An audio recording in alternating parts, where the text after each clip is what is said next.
You're replacing me with software? It's just restructuring. Hashtag they fired the quiet old employee after 32 years. 3 days later, the company collapsed. Rain slammed against the glass windows of the 23rd floor. Nobody looked up. Not when security walked in. Not when HR followed behind them. And definitely not when 70-year-old Walter Hayes slowly stood from his desk, holding the cardboard box they handed him. 3 decades. Gone in 30 seconds. You're replacing me with software? Walter asked quietly. The young HR manager avoided eye contact. It's just restructuring. Walter stared at the office one last time. The same office where he had worked weekends. Missed birthdays. Missed his wife's final hospital appointment. For this company. And now, nobody even said thank you. A few employees looked uncomfortable. Most kept typing. But then Walter noticed something strange. His computer screen was already wiped clean. His access revoked before the meeting even started. They had planned this. Carefully. Coldly. The CEO, Ethan Cole, stepped out of the glass conference room with a smug smile. Times change, Walter, he said. We can't keep people around just because they've been here forever. Walter nodded slowly. No anger. No jilling. That almost made it worse. Then Ethan leaned closer. And between us, you should have retired years ago. Silence. Walter's hand tightened around the box. Inside it sat an old framed photo of his late wife. A woman Ethan never knew had died while Walter was fixing a company-wide system failure during Christmas break. Walter looked at him for a long moment, then quietly said, "You have no idea what you just did," and walked away. Nobody understood the meaning of those words. Not yet, but 3 days later, the company's entire system crashed, and millions disappeared. The next morning, employees flooded into the building in panic. Screens black, servers down, customer accounts inaccessible, phones ringing nonstop. What do you mean the backups are corrupted? We're losing clients by the minute. Who has access to the infrastructure keys? Nobody knew. Executives screamed across conference tables while IT teams ran in circles. Then someone asked the question nobody wanted to hear. Where's Walter? Silence filled the room.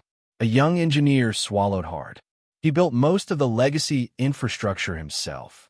Another employee looked pale. You fired the only person who actually understood the system? Inside the emergency meeting room, CEO Ethan Cole slammed both hands on the table. This is sabotage. But the senior systems analyst shook his head nervously. No, it's worse. What do you mean worse? The analyst turned his laptop around. Walter designed the recovery architecture 20 years ago. Nobody updated the documentation because, honestly, only he understood it. Ethan's confidence cracked for the first time. Call him. We already tried. And he didn't answer. Meanwhile, 40 miles away, Walter sat quietly on his porch beside his old golden retriever. No panique. No anger. Just silence. For the first time in years, he drank coffee while watching the sunrise. His daughter, Emily, stepped outside carefully. You're really not answering them? Walter stared ahead. They stopped listening a long time ago. Emily sat beside him. You built that company. Walter smiled sadly. No, I saved it. Over and over again. Emily looked confused. That was when Walter finally revealed the truth. The company had nearly collapsed 22 years earlier. Massive cyber attack. Financial disaster. Executives were preparing bankruptcy papers. But Walter had rebuilt their systems from scratch alone. 72 straight hours without sleep. He saved everything. And nobody ever knew. Because another man took credit. Ethan's father. The original CEO. Emily's eyes widened. You never told me that. Walter looked down at his coffee. Your mother begged me to quit after that. A painful silence followed. Then his phone buzzed again. Unknown number. Walter ignored it. But Emily glanced at the screen and froze. Dad, what? That's the board chairman. Walter finally looked up. And for the first time, a tiny crack formed in his calm expression. Because the chairman never called employees directly. Ever. Back at the company headquarters, panic turned into chaos. Stocks were crashing. News outlets were already reporting the outage. Client rétonne le suite. One investor screamed, loud enough for the entire floor to hear. You fired your infrastructure architect. Ethan's face burned red. He was an old technician, not some genius. Then, the head of cybersecurity dropped a folder onto the table. No, sir. Ethan frowned. What is this? The man opened the folder carefully. These are internal records from the early 2000s. Ethan scanned the pages. His expression slowly changed. What? Walter Hayes designed every emergency recovery protocol this company still uses. Another executive added nervously. Legally speaking, he's also connected to several patents tied to the system. The room went dead silent.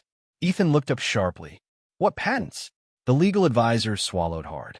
Patents the company may not fully own. That hit like a bomb. Ethan stood instantly. That's impossible. But it wasn't.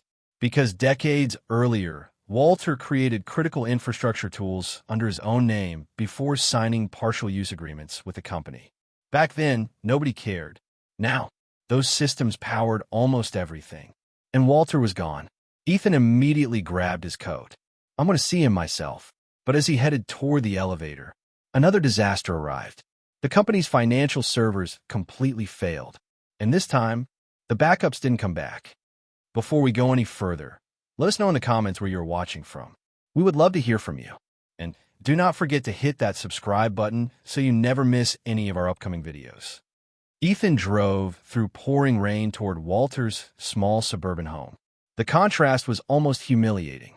The man who secretly built a billion-dollar company lived in a modest house with peeling paint and an old pickup truck in the driveway. Ethan knocked hard. No answer. He knocked again. Finally, the door opened. Emily stood there. You've got nerve showing up here. I need to speak to Walter. You needed him 3 days ago.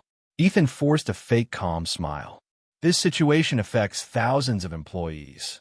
Emily laughed bitterly. And where was that concern when you humiliated him in front of everyone? Ethan's jaw tightened. Please. Walter's voice came softly from inside. Let him in. Ethan entered slowly. The house smelled like old books and coffee. Simple, warm, human, nothing like the cold glass tower downtown. Walter sat at the dining table quietly reading a newspaper. No fear, no desesperación, just peace. Ethan sat down across from him. We need your help. Walter folded the paper carefully. You already replaced me. This isn't personal. Walter looked directly into his eyes. That's exactly why it happened. Ethan hesitated, then finally said what he never thought he would. How do we fix this? Walter stared at him for several seconds, then asked, Do you even know what's failing? Ethan opened his mouth. Nothing came out. Walter nodded slowly. That's what I thought. The silence became unbearable. Then Walter leaned back. The issue isn't the servers. Ethan frowned. Then what is it? Walter's expression darkened. Someone inside your company is stealing from you.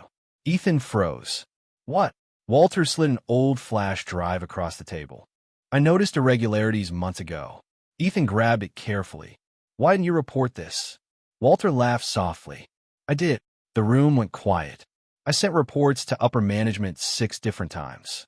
Ethan suddenly looked sick, because he already knew what Walter was about to say next. They ignored me. Back at headquarters, forensic investigators uncovered something horrifying. Millions of dollars have been secretly moved through shell accounts for years. Tiny amounts, hidden carefully, almost invisible. Until now. And the person behind it? Chief Financial Officer Daniel Mercer, one of Ethan's closest friends.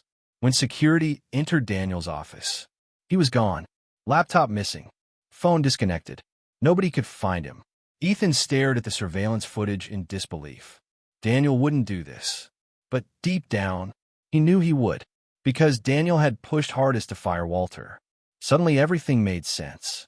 Walter had noticed the fraud. Daniel panicked, and removing Walter became priority number 1. Meanwhile, Walter sat quietly in his kitchen while Emily processed everything. So if they destroyed your life because you're getting too close? Walter nodded slowly. Emily's eyes filled with tears. All those years, all that loyalty. Walter gave a tired smile. Loyalty means very little to people addicted to power. Then another knock at the door. This time it wasn't Ethan. It was a woman. Mid-40s. Professional suit. nervous expression. Walter stood immediately. Claire. Emily looked confused. Who's Claire? The woman smiled sadly. I used to work with your father. Ethan's eyes narrowed. You know him? Claire looked directly at Ethan. I know things your father never told you. The room became very still. Then Claire dropped the bomb. Walter Hayes is the reason your family became rich. Ethan blinked. What? Claire slowly reached in her purse and pulled out old documents. Your father stole Walter's work and took credit for saving the company decades ago. Ethan's face went pale. No. Claire slid over signed agreements. Emails. Technical reports. Original timestamps. Proof. Painful proof. Walter had been buried alive professionally while another man built an empire using his brilliance. Ethan looked at Walter with shock. You never fought back? Walter's answer crushed the room. Your father had a family. Employees depended on the company surviving. I told myself sacrifice was noble. His voice cracked slightly. But my wife called it cowardice. Emily quietly wiped tears away, because suddenly she understood everything. The missed birthdays, the silence, the exhaustion, the sadness her father carried for years. It wasn't weakness. It was sacrifice, and nobody appreciated it. That night, news exploded online. Tech giant faces internal fraud investigation. Former employee linked to missing infrastructure knowledge. Company stock falls 48%. Employees began leaking stories anonymously. Stories about Walter fixing impossible crises alone. Stories about executives taking credit. Stories about him sleeping in server rooms during emergencies. The public turned fast. Very fast. And Ethan? He couldn't sleep. Because for the first time in his life, he realized the company standing under his name had been built on another man's suffering. The next morning, Ethan returned to headquarters. Reporters crowded outside. Did your company illegally fire Walter Hayes? Is it true he created your core systems? Did executives ignore fraud warnings? Flashbulbs exploded everywhere. Inside the building, board members were already waiting. Furious, one slammed a document onto the table. You withheld internal warnings. Another shouted, you fired the wrong man. Then came the final blow. The chairman spoke quietly. We are voting on your removal as CEO.